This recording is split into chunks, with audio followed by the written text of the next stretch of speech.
Hello students, in this video of class 12 business studies, we will be discussing scientific management developed by Frederick Winslow Taylor. हम इस video में जो scientific management के principles develop करे गए हैं Frederick Winslow Taylor के द्वारा वो पढ़ेंगे। तो सबसे पहले हम क्या देखेंगे, बैकग्राउंड और history of Frederick Winslow Taylor. कौन थे फ्रेडरिक विंसलॉ टेलर, उनका बैकग्राउंड क्या था और उनकी हिस्ट्री क्या थी। तो एफ.डब्ल्यू. टेलर यानी Frederick Winslow Taylor was born in 1856 in USA. कहाँ पर बॉर्न हुए थे ये, यूएसए में, और इनका बर्थ ईयर है 1856। इन 1878 ही joined Midvale steel company as a mechanical engineer. जो एफ.डब्ल्यू. टेलर है उन्होंने ज्वाइन करा है मिडवेल स्टील कंपनी को 1878 एज मैकेनिकल इंजीनियर।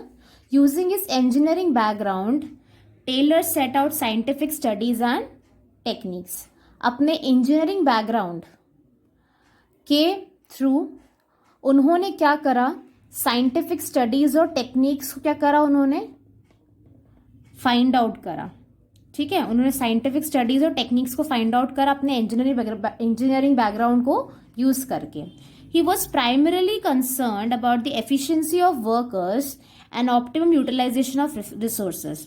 एफिशिएंसी मतलब कम कॉस्ट में बेहतर काम कर पाए वर्कर्स और रिसोर्सेज का बेस्ट यूटिलाइजेशन हो, ये उनका क्या था, प्राइमरी फोकस था, मेन फोकस था उनका ये। Okay, Taylor's principles and techniques were based on the observation he conducted in factories where methods of production lack planning and working methods were haphazard.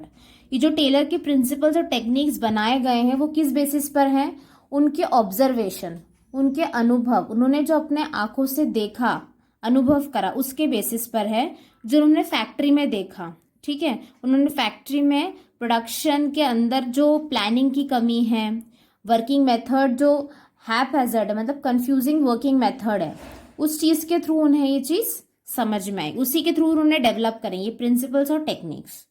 अब कॉन्ट्रीब्यूशंस ऑफ टेलर, कॉन्ट्रीब्यूशन का मतलब क्या होता है, योगदान। टेलर ने क्या योगदान दिया है, तो F.W.. Taylor became famous as father of scientific management.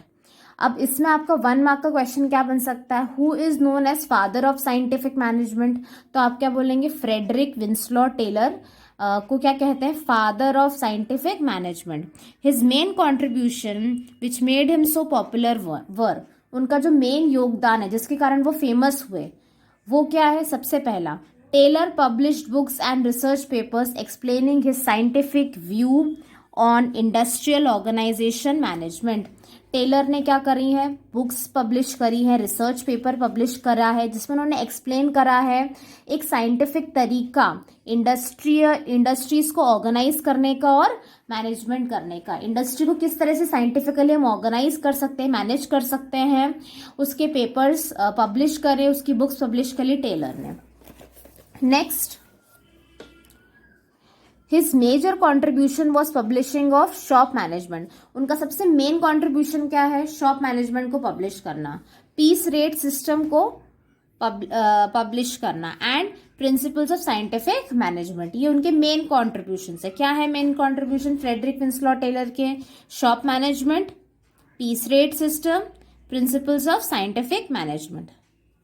अब meaning of scientific management, scientific management का मीनिंग क्या है, Scientific management can be defined as application of science for each and every element of management. Management के हर aspect में, हर element में, हर जगह क्या apply करोगे आप, साइंस अप्लाई कर रहे हो। जब मैनेजमेंट के ईच एंड एवरी एलिमेंट में आप क्या अप्लाई कर रहे हो, साइंस, तो उसे क्या बोलेंगे, scientific management. In general language, it means apply scientific tools, methods and trained personnel in order to increase the output. Output बढ़ाने के लिए हम क्या कर रहे हैं, साइंटिफिक टूल यूज कर रहे हैं, मेथड यूज करते हो, ट्रेंड पर्सनल मतलब जिन्हें हमने पहले से ही सिखा रखा है, ट्रेनिंग दे रखी काम करने की, उनको लगा रहे हैं। तो scientific management insist on replacing of rule of thumb by science. ठीक है, अब ये रूल ऑफ थंब क्या होता है, अपने अनुसार अपने हिसाब से डिसीजन लेना, अपने हिसाब से ऑर्गेनाइजेशन को चलाना, उसे बोलते हैं रूल ऑफ थंब। तो साइंटिफिक मैनेजमेंट ने किस चीज पे जोर दिया, उसने रूल ऑफ थंब को हटाया, रिप्लेस करा, ठीक है, किससे, साइंस के द्वारा। हम अपने मन से डिसीजन लेते थे, उसकी बजाय हम साइंटिफिक तरीकों से डिसीजन लेंगे, साइंस के बेसिस पे डिसीजन लेंगे, हम अपने मन से डिसीजन नहीं लेंगे।